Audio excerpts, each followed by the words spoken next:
All right, let's talk golf. If you're someone who absolutely loves the game but hates that feeling the next day, where you feel like you've been run over by a truck, then you are in the right place. Today, we're going to get into the real science of why 18 holes can leave you so incredibly sore. And more importantly, we're going to lay out the expert-backed plan to help you recover way faster and play even better. You know the feeling, right? You sink that last putt on the 18th. You're feeling on top of the world. But then, a few hours later, your back starts to ache, your hips feel like they're locked in cement, and your legs feel like they weigh 1,000 pounds. It's a story pretty much every golfer knows, but it really doesn't have to be your story. So to figure out how to fix it, we first have to understand what's really going on. To solve this puzzle, we've got to look under the hood. We need to see what's actually happening inside your body during those 4 or 5 hours you're out on the course. And trust me, it's a whole lot more than just a nice long walk. Get this. That's how many steps, on average, you take in a single round of golf. And it's usually on some pretty uneven ground, right? This game isn't just about skill. It's a legit endurance event. It puts a huge amount of stress on your ankles, your knees, and especially your hips. But the walking is really only part of the story. The real hidden stressor is what's going on upstairs, in your brain. For 5 straight hours, you are on high alert. You're calculating distances, reading greens, focusing on every single shot. This cranks up your body's fight or flight response and just keeps it there, pegged to the max. And being stuck in that game mode for so long, it has some real consequences. Your brain feels totally fried from the focus. Your muscles stay tense and tight long after you've taken off your golf shoes. Blood actually gets diverted away from your digestive system, and it can totally wreck your sleep that night. Sound familiar? I bet it does. Okay, so let's get into the swing itself. The power in your swing, it doesn't really come from your arms. It comes from something called the spiral chain. Now, in a perfect world, a perfect swing, your hips and your upper back, your thoracic spine, they do all the rotating. And your lower back, it stays nice and stable to protect itself. But that's in a perfect world. That's not what usually happens. After 100 swings or so, reality kicks in. Your hips start to get tight. They lose that nice rotation. So what happens? Your lower back, to compensate, starts twisting and turning, doing a job it was never, ever designed for.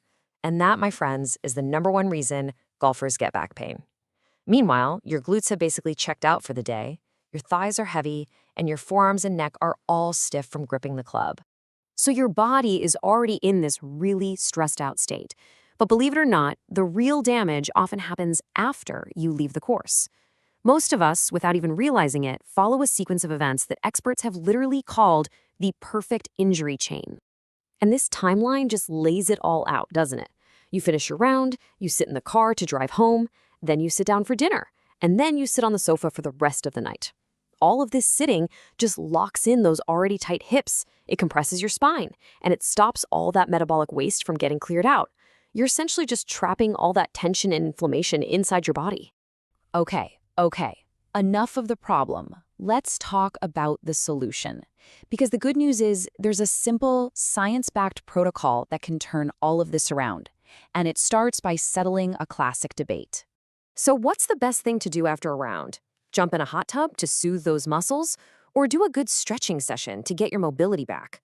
They're both great, for sure. But it turns out most of us are missing the single most important piece of the puzzle.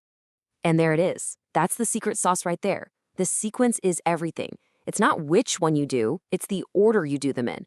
And doing these things in the wrong order, it doesn't just make them less effective, it can actually make things worse. So here it is, the right way to do it, the Golden Recovery Protocol. It's so simple. First, you heat up. Then, you stretch. Then, you refuel. And finally, you get some quality sleep. Let's break down exactly why this order is so critical. Okay, step 1, heat and relax. We're talking 10, maybe 15 minutes in a hot tub, a warm bath, or even a sauna. This does 2 absolutely crucial things. First, it tells your nervous system, hey, game over, you can stand down now.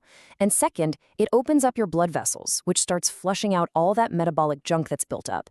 You see, trying to stretch cold, tight muscles is basically pointless. The heat preps the tissue so you can stretch it safely and effectively. We'll get to the stretches in just a second, but let's jump to step 3, refuel and rehydrate. After you've heated up and stretched out, your body is screaming for raw materials to start repairing itself. That means water, definitely with electrolytes to replace what you sweated out, and then eat something with some carbs and protein.